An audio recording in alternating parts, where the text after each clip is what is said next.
Welcome back to the GenTwety Podcast. I'm Nicole, and today it is just me here because this is quite a heavy topic, and I didn't want Marina to feel pressured to be here, but this is something that I wanted to talk about because, well, by the title, my mom passed away, and I've been pretty open about it and my experience on Instagram, and I've heard from so many people that they've also experienced a lot of loss, and I think it's just been a really difficult time for a lot of people.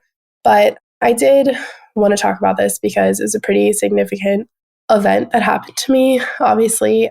And so I wanted to share some of my experiences losing a parent as an adult, both like I want to call it the technical side of it, like the legal side of things and that kind of thing, as well as like the emotional side and dealing with grief and stuff. So I'm just going to dive right into that. So to give you a little background, my dad passed away when I was 14, and he had cancer, which he'd had for several years.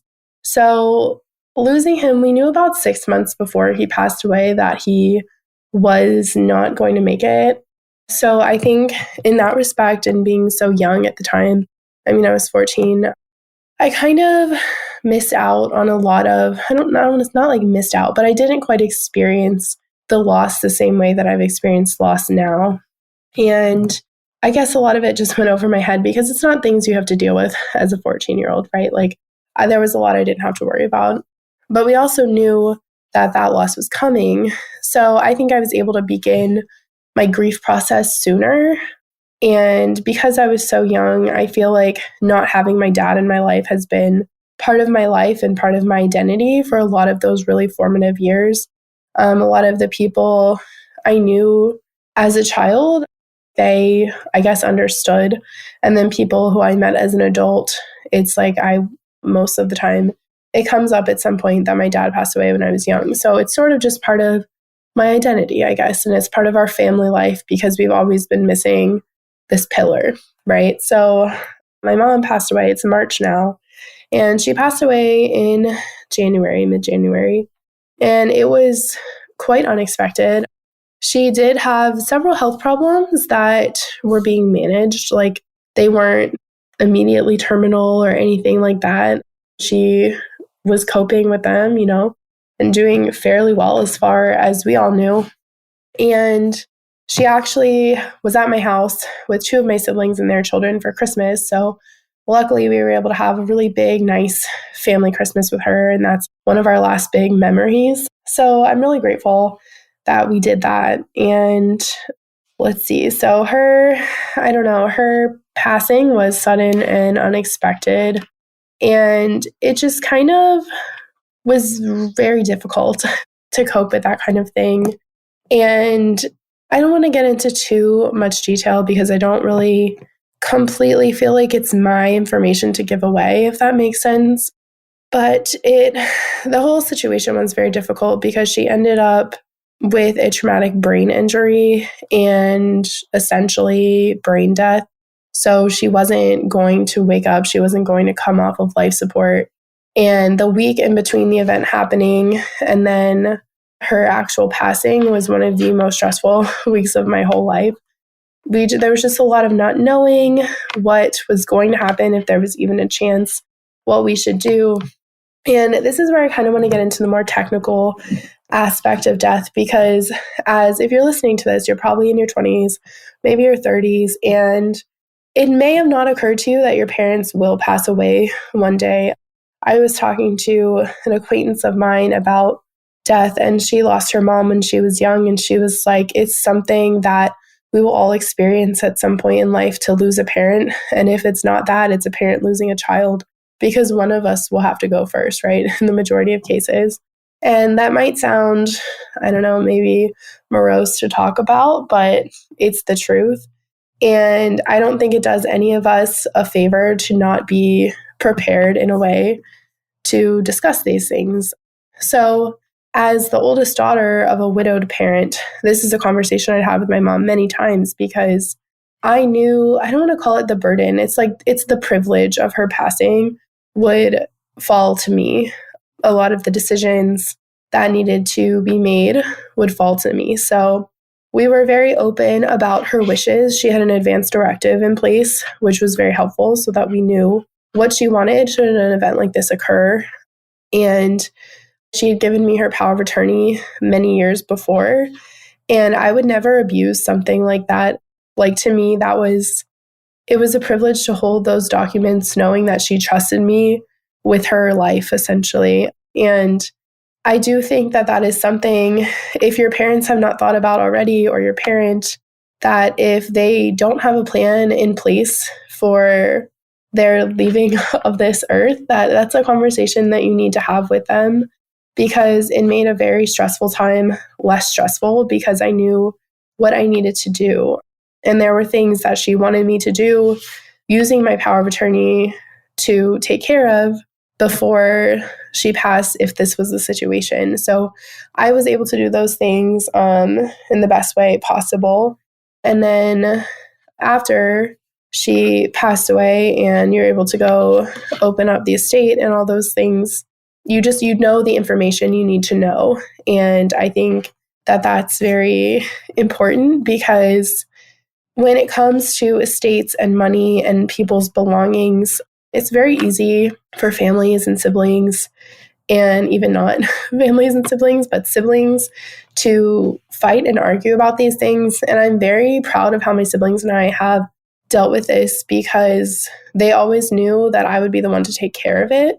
And I feel that in this privilege of this role, that it's very important for me to respect their wishes with my mom as well. Like, they each had individual relationships with her. And it doesn't necessarily matter how I perceived those relationships. It matters how those relationships were to my living siblings, So I hope that makes sense. It's not about what I think that they should or shouldn't have, that my mom owned and wanted to pass on to them. It's that she said, I want your sister to have this, not that I don't want to give it to her, if that makes sense. So yeah, I think just having this conversation with your parents is extremely important, and making sure they have a will in place, making sure you know what their bank accounts are, what their credit cards are, their debts and their assets. And you might not need to know every single piece of information, but knowing where you can get it is very helpful, especially in a time that is emotionally draining and stressful and exhausting. So I really just wanted to really drive that point home with this episode that I'm doing on my own, especially because I have been approached by a lot of my friends that have said they have no idea. And then a few other friends have been like, yeah, my parents have taken care of all of this. We've talked about it. And I just feel like that's amazing, because I think it's something that needs to be done. So to kind of like flip the switch here and move on to the emotional side of death and grief and loss, I don't want to talk too much about my personal experience, I guess. I mean, I guess I can. I don't know. We'll see. We'll see where the conversation leads us. But basically, I think that everyone deals with grief and loss differently, and that's okay. I don't think that there's a right or wrong way to experience grief and death. And yeah, because, it's hard. It's incredibly hard. It's like one of the hardest things a lot of us will ever do is to lose people close to us, but it is a fact of life, and it hurts, and it can really change and shape your life for a very long time. Like I was saying earlier, losing my dad when I was young, it just became part of my identity. But I'm 32 now, and my mom has known a lot of my life, like 32 years of my life. She knew my children, and it really, really hurts me when I realize there's so much of my life she just will not know and will just never be there for, like those moments. And I won't call her again and tell her about these things I'm excited about or these things I'm scared for. She won't celebrate with me. I talk to my mom weekly. Like, she texted me and each of my siblings, I love you, good night, every single night. She always did that. And she won't do that anymore. And then she would call me at least once a week. We'd usually speak twice, at least once on video chat. We were like always in touch. And I feel very grateful that I had time with her and I got to see her and do things with her, and that my children got to. And I think for me, just with processing everything, it's like when God willing, I'm like 60 or 90 years old, my mom will have been dead for 30 or 60 years. And that to me is just really hard to wrap my head around because she knew me through a lot of my adult life and she was there and then suddenly not. And with my dad, when he passed away, I did go to like grief counseling when I was younger. And in those sessions, I realized that a lot of the ways that I was processing grief was to not necessarily cause chaos, but to be curious about chaos in life and kind of I never did anything that got me in serious trouble, but I've definitely pushed a lot of boundaries, but that was a grief response and that was a response to the trauma that I experienced. And I was able to realize that at like a fairly young age and have known that most of my life. But the grief that I'm experiencing now is very different. It's like it's deeper in my chest and I feel like it's causing me to go more inwards in my life instead of causing chaos outwards. I feel like I'm causing a lot of chaos in my internal life, which is just an interesting change, but I feel like I'm very aware of it. So I'm hopefully able to track those patterns for myself and change them. But I think that when it comes to grief, it's really important to recognize that it is going to hurt for a long time. And it's like there's no way to truly heal from this loss. Like I feel like a part of me is missing and it probably will always feel that way. It's just kind of a matter of growing around the loss and acknowledging it and learning how to keep my mom alive through her memories, the memories we have with her, the belongings she's passed on to us, those kinds of things, reminding my children about her and that kind of thing. And I think that just this is just my personal experience, obviously, but when you're experiencing a loss, I think it's really important to take time for yourself and do things that fill your cup.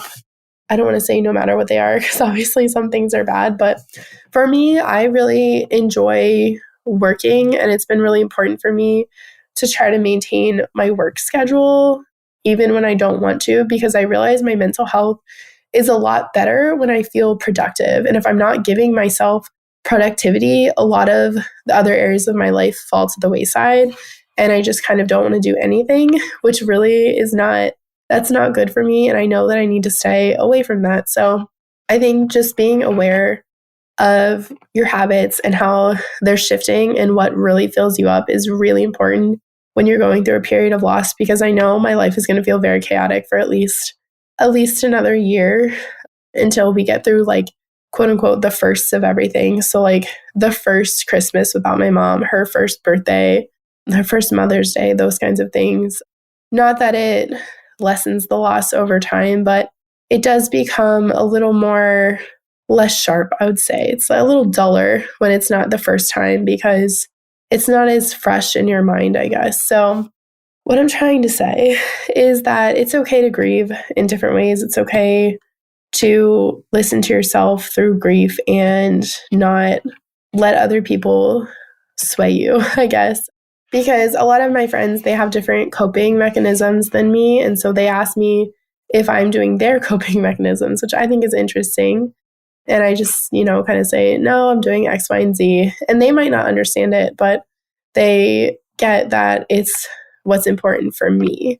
And I hope that because inevitably my friends will lose people close to them too, I hope that when that happens, I am able to be there for them and can be a source of comfort for them. And yeah, I think I'm going to wrap this up here because talking about this subject does make me quite sad. And there were just things that I wanted to mention. And I hope that you found this episode somewhat interesting or helpful. And if you've lost someone, I'm so, so sorry for your loss. I am there's just no words. Honestly, there's just no words. I am there with you and I understand. And I hope that you are able to keep your special people alive in your hearts and memories. And thank you guys for listening. If you want to talk more about grief or any subjects, feel free to reach out to me on Instagram at It's Nicole Bose is my handle that I use on there. Or you can email me, Nicole@GenTwety.com. I might not get back to you right away, but I will get back to you. And thank you all so much for listening and for your support. I really appreciate it. So this has been another episode of the GenTwety Podcast. We'll chat again soon. Bye.